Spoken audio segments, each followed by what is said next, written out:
Coming up on show 519, the Lightyear One makes its UK debut, cars head up the Goodwood Hill, and Volkswagen's microbus concept. Those stories and many more coming up on today's podcast. We're talking electric Moto E and the Polestar 2 as well. Plus more. Good morning, good afternoon, or good evening, wherever you are in the world. Welcome to EV News Daily. Last one of the working week, Friday, 5th of July today. My name is Martyn Lee, going through the EV stories all day long today and filtering them down to only the stuff I think you need to know about.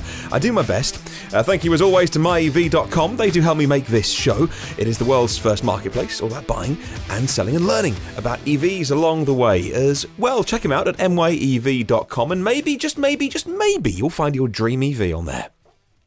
Well, the Lightyear One, which was a car that debuted last week, maybe the week before, with a huge fanfare, one of the most popular videos that the Fully Charged live show had ever made, funnily enough. And I said at the time on the podcast, whilst I can respect the technology and the concept of the Lightyear One, the sheer craze on the internet in the first few hours kind of passed me by. I didn't quite get it. Thank you to all the listeners who did contact me after that show to say, well, look, yes, you are listening in, you're in the UK where it's cloudy and not that sunny, so maybe a solar car isn't that much of a big deal, but had listeners in Australia in sunny climates say, you know what, if we could park our car in the sunshine, add a few miles to it every day from the solar panels on the roof and the bonnet, it would be a useful thing. In the last few days, I have come round to seeing, actually, this is a brilliant proof of concept of some great ideas around technology. Is it a car anybody will buy? Well, if you've got a lot of spare money and you want to put a concept car in your garage, then go for it. The Lightyear One is from a Dutch startup and a Dutch group of people actually who have big expertise in solar panels. In fact, record-breaking mileage done with solar cars, and now it's turned up at the Goodwood Festival of Speed, and there's a hill climb event at the thousands of people will go along to look at the cars and see them driving as well. Well, the Lightyear One, says Autocar website, is a lightweight four-wheel drive coupé-style car which Lightyear say will do 450 miles on the WLTP combined test cycle. It's got an electric powertrain, but all of the magazines, I think part of the reason why, of the sheer hype of it, it's called a solar car or a solar electric car, and that 450 miles got everybody very, very excited. Well, the prototype, which I believe there's one of in the world, was revealed in June, makes its public debut at the event in a county called Sussex, not far from where I'm recording this. The Lightyear One is able to achieve the segment-leading range of 450 miles, they say, with a very small battery compared to equivalent EVs because it consumes much less energy than conventional electric cars. And I guess that's the key point about here. It's the advances in ideas and technology from the Lightyear team. Like I say, a team that have broken world records in solar car competitions before. So they're really pushing the boundaries of how can we control the solar panels, how can we control the battery through solar charging, how can we style the car. It doesn't appeal to my eyes, but you can see what they're doing with it and throwing ideas around on this concept car to go, actually, let's make cars more efficient so they cut through the air and therefore they can go farther on less. And that's what it's all about, right? Efficiency with this car. Each wheel's independently driven, minimising loss of energy through drivetrains, and another great use of technology is ultra-light materials for its body construction. That's reducing strain on the battery output. So congratulations to the team here for making all the headlines once again today from the Goodwood Festival of Speed, with the car actually going, as far as I can tell, I haven't seen the video yet, but actually travelling and being shown off to people. Another car that made its Goodwood debut was the Honda E. Now here is a car that is way past concept stage. This is a car that you can order now. Yes, it's expensive. It's not in the hundreds of thousands, though, but it's not going to be a cheap car. But look, if you want this car, if you want the Honda E, I know it's not going to be for sale in North America. Yes, don't remind me of that. I've had plenty of people, when I cover the Honda E, remind me, yeah, but we're listening in America, and we can't buy the thing. I know that. The Honda E is a small electric car created for city use with a range of 124 miles, that's about 200 Ks. It's got a 35.5 kilowatt hour battery. This isn't the EV to buy if you are going to be doing, if you're a real road warrior, if you're going to be doing those hundreds of miles on the motorway. You could do it. You could absolutely do it with fast charging, but probably not your first choice. According to Motor1.com, the Honda E wasn't even going particularly fast up the famous hill of Goodwood, but understandable when you think that this car wasn't even a production-ready car, so it's probably worth quite a lot of money. But they were allowing it was either the journalist or Honda's PR person. I did see on Twitter earlier today. I kind of flicked past it in my timeline, the guy that got to drive it. The final product won't come cheap, but again, it's not a budget thing. This is for people who've got a bit of spare cash and want this car, which just looks amazing. And what I love about this is from concept car to production car, so little change. From the concept car we saw all that time ago when it was called the Honda, what was it? The Urban EV or the Urban EV prototype or something, and everyone said, well, the cameras for wing mirrors won't stay, that amazing dashboard won't stay, and then we saw it in 5-door form and people thought it was being watered down, but this is an incredible piece of styling. It's going to be, I think, like the BMW i3, kind of timeless in EV circles. It's going to cost around €40,000 here in Europe. A lot of money to pay for a small car that does look like a futuristic Honda Civic. However, it does have charm. It certainly charmed me, and it's charmed many people as well. It's wooing customers who can put down an order for it if you want to. They will unveil the final car before the end of the year. It might well debut in September, actually. If you look at September, Frankfurt Motor Show, I think it's going to be a big motor show for EVs this year, so we may as well see the very final Honda E at Frankfurt in September, and then hopefully, fingers crossed, those deliveries will start as soon as possible for the people that want to get these in their driveway, because it's a fantastic looking car for a certain use case. And this is the thing, right? We've gone through 2 EVs so far on the podcast already today, which are very, very different. One of them designed as a long-range, 450-mile prototype piece of engineering. We really hope they do get to actually make the Lightyear and that it does actually become a car. But you've gone from that, it's a certain philosophy, a lightweight car that looks like it out of a 1950s sci-fi film, all that kind of crazy styling. It looks like it belongs in the future. And then you go to the other end of the scale and you've got the Honda E, a car that the Japanese designers have just been, it looks like, let loose on, and then when they decided this is how it should look, they went and made the thing. Just brilliant. I love talking about with you these EVs. 2 cars so far in, and 2 totally different concepts, but we're having fun with cars, right? And that fun continues with the third story on today's podcast, built to celebrate 20 years of VW's presence and technology in Silicon Valley. An electric VW bus is a showcase for technology, and it's packing a lot more horsepower than the original Type 2 microbus. This is the Type 20 EV microbus. Just a concept from VW at the moment, but again, VW letting their talented designers and engineers have a play, see what they come up with. Says Car and Driver, the Volkswagen Type 20 microbus concept looks exactly like an updated version of the classic 1962 Type 2, the 11-window bus on which it's based. It features a fully electric drivetrain. The Type 20 concept uses a single motor, 120 horsepower, they say it would have. This is just a concept, though, isn't it? The product of VW's newly renamed Innovation and Engineering Center, the IECC, the Innovation and Engineering Center of California. It's now the maker's largest vehicle R&D facility outside its home country of Germany. Not, of course, the first electric VW bus. You may remember, long-time listeners, the ID Buzz concept from last year comes to mind. That was the original Surfer VW van, updated for an EV world. This looks a lot more like the 1962 model than the futuristic-looking concept that we saw last year in the ID Buzz. Brilliant. Well done, VW. I know what's going to happen now. People will now email me and say, yeah, but VW aren't actually making any EVs. They're making concepts and press releases. I have some sympathy for that view, actually. I always get these complaints when I talk about VW, almost with metronomic regularity when I talk about it. Somebody will email and go, yeah, but they're not making any yet. I see where you're coming from. Let's move on to a company that is making EVs, they're making plenty of EVs. They're dragging the world's automakers into making EVs. Let's talk Tesla. Tesla's extended its 5-star safety rating system and its streak to Europe in a new round of testing, the European New Car Assessment Programme, what we know as Euro NCAP. Now, if you don't follow the trials and tribulations of Euro NCAP, it's because you have a life. Yes, this is indeed a story about safety systems, but it's an important one. In fact, when I was on the Euro NCAP YouTube channel today, it has almost 200,000 subscribers. So, almost 200,000 people in the world want to see the latest from the European New Car Assessment Programme.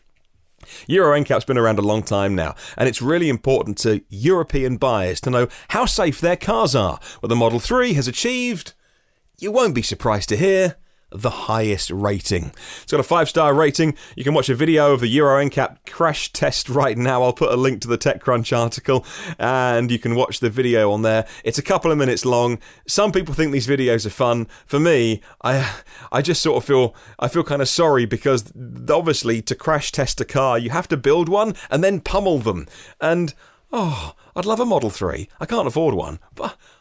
and they're crashing them. But look, I understand you have to crash them to prove they're safe. And they do all sorts of different crash tests. So they'll drive them at a very high speed into something that only hits the front, but on the driver's side, halfway along the bonnet, as it were. So not just a head-on straight surface to straight surface, but what if you were offset? They put things into the side of the car, the back, and when you watch these videos, they sort of do them with super high-speed cameras. It's a bit mesmerising to watch these videos, because you can see as the car strikes the wall, even before the crash test dummies start to move, you can watch the airbags, which there is so many airbags in the Model 3, all around you. It feels like a curtain around the occupants. They all inflate so quickly, even before your eye has really registered that there's a crash about to happen. Obviously, the sensors go off and the airbags explode, but I've never been in an accident, so I've never had an airbag go off, but it's amazing to watch these slow-motion videos. According to TechCrunch, the assessment focused on the car's active safety features. So they not only test it inside, crashing it into things, but they also do things like drive the car on a test track outside, and then they have a sort of fake pedestrian that they push in front of the car, and a fake cyclist that comes out from behind a parked car. Well, when they did this, and they've put the videos online as well, the car's safety features, like the automatic emergency braking system, the AEB, or the one that prevents drivers from drifting unintentionally into an adjacent lane when you're on the motorway, all of those performed spectacularly well, and the Tesla Model 3 has earned the highest safety assist score ever awarded by Euro NCAP. Using the newest 2018-2019 testing protocols, once again Model 3 setting records, and another example really of how EVs can be so safe, because the drivetrain, the battery pack, all contained underneath the car, very low centre of gravity, hard to roll over an SUV, but also means you can strengthen the car as well. The actual battery pack underneath you forms part of the safety bit of the car as well, and it actually becomes part of the structure. So interesting to look at these crash test videos, and I watched them probably a little bit too much today, but like I say, mesmerising to watch them in slow-mo. Something that will be very interesting to watch this weekend, and that is electric bike racing, the inaugural weekend of Moto E. When I say bike, I mean motorbike, like super bikes. The inaugural weekend is finally here. Moto E kicks off. It's a new class of racing on the Sachsenring. The time has finally come for the FIM Enel Moto E World Cup to go racing. Well, pre-season testing went well. The E-Pole and race simulations were done in Valencia, and the grid of 18 riders are raring to race. The Sachsenring hosts the history-making weekend this weekend. It's a twisty track, and that is going to be ideal. A stunning way to kick off Moto E. Of course, we know that EVs, whether it's got 2 or 4 wheels, have a load of torque, and so a tight, twisty track is perfect for electric motorbikes. Impressive corner speed in testing as well. And if I get to catch it this weekend, I love my motor racing, whether it's Formula 1, Formula E. I'm not so big into bikes, but I'm getting there with them. I'm going to be watching that this weekend and really looking forward to it. There are 18 riders competing in the 2019 FIM Moto E World Cup, representing 12 teams and all riding the electric Energica Ego Corsa with Michelin tyres. On Sunday, the race will take place first thing before Moto 3 have contested. The Moto E races are going to be high voltage, so expect plenty of action as soon as the lights go out. The race this weekend at the Saxon Ring will be 8 laps long, with the winner taking 25 valuable World Cup points. It's funny what you can film at charging stations, but this particular user online found not one, but 2 forthcoming cars. It was actually a Tesla Model 3 driver that was charging and came across 2 rare sights. The Polestar 2. The Polestar 2 is in prototype form at the moment, and it was seen at a Fastned charging station. Then a Porsche Taycan was seen at the next charging station, says InsideEVs.com. Well, since the all-electric Porsche gets plenty of coverage, we're going to focus today on the Polestar 2. You know the Polestar 1?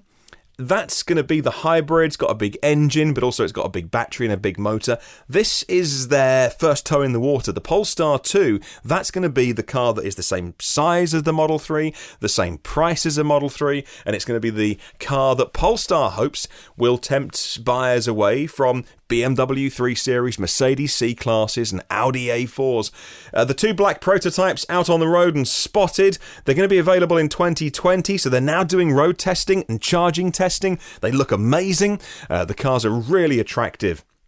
If you think about cars that have been out recently, like the Jaguar I-Pace that's got great styling, I think the Polestar 2, when it comes out, is going to have a really positive impact on not only the Polestar brand, which you must admit is pretty new at the moment, but also the general EV landscape, because Polestar are making some really lovely looking cars. I think at the minute, if you look at combustion cars and you look at ICE cars, and I do a fair bit of driving at the moment, the cars that pass me that always catch my eye, they're the Volvos. I think the design team at Volvo are just about the best in the world right now. I just think their design is spot on. They're hitting it every time I see a recently designed Volvo. Oh, man, I think it looks good, and the Polestar cars look good as well.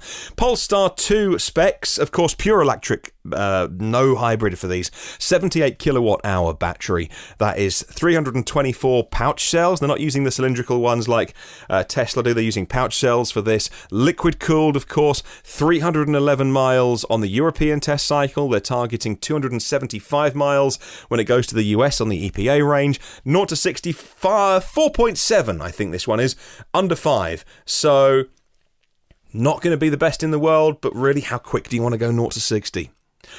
Final story, a quick one for my UK listeners. Renault has unveiled its Electrify July event. The entire range of electric vehicles have now got an extra £1,000 off. The Electric July offers are designed to make switching from an ICE car to an EV more attractive, to let you reduce your environmental footprint and your driving costs as well. Leading the charge, pardon the pun, for Electrify July is the Renault Zoe.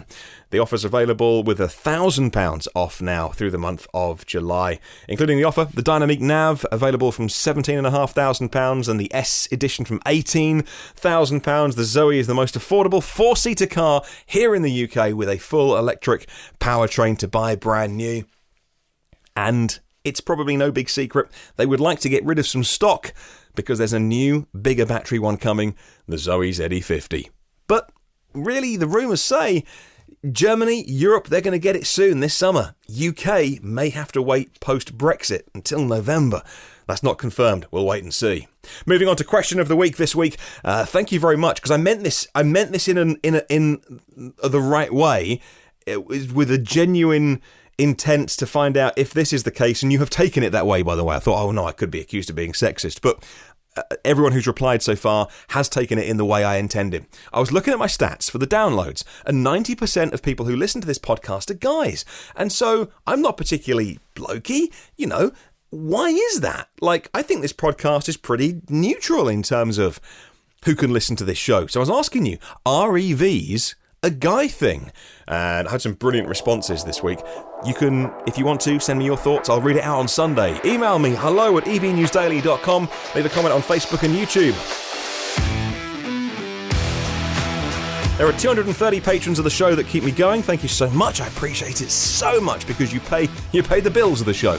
Patreon is a platform of which you can support individual creators. So even if you're not going to support my podcast, there's podcasters, there's artists, writers, poets, There's all sorts of stuff on there. Patreon, patreon.com/EV News Daily is my page on there. Thank you very much to Phil Roberts and Brad Crosby, our premium partners, and now Avid Technology, adding a third name to the list. Looking forward to Ryan from Avid being on the show this Saturday. And we'll tell you all about what that partnership is all about. If you want, you can get 518 previous episodes online for free, but the new ones I'm excited about. With all of the new EV news, get them first and free and automatically every single day by hitting subscribe on your favourite podcast app. And as somebody pointed out today on my comments, on YouTube. And maybe you use YouTube a lot to watch videos, but I didn't realise audio on YouTube is a thing. Occasionally, like once a month, I'll get somebody to go, "This video's rubbish, there's no pictures," and they'll downvote it. But lots of people listen to podcasts because they're in the YouTube environment. They watch videos, they listen to music, and they listen to podcasts on there. So I do put it on YouTube. About 1,000 people a day, I guess, listen to the podcast that way, which is awesome. A great way to reach more people. So you can always do it that way. Say hi on the socials by searching the phrase EV News Daily. Have a wonderful day. I'll catch you tomorrow, and remember, there's no such thing as a self-charging hybrid.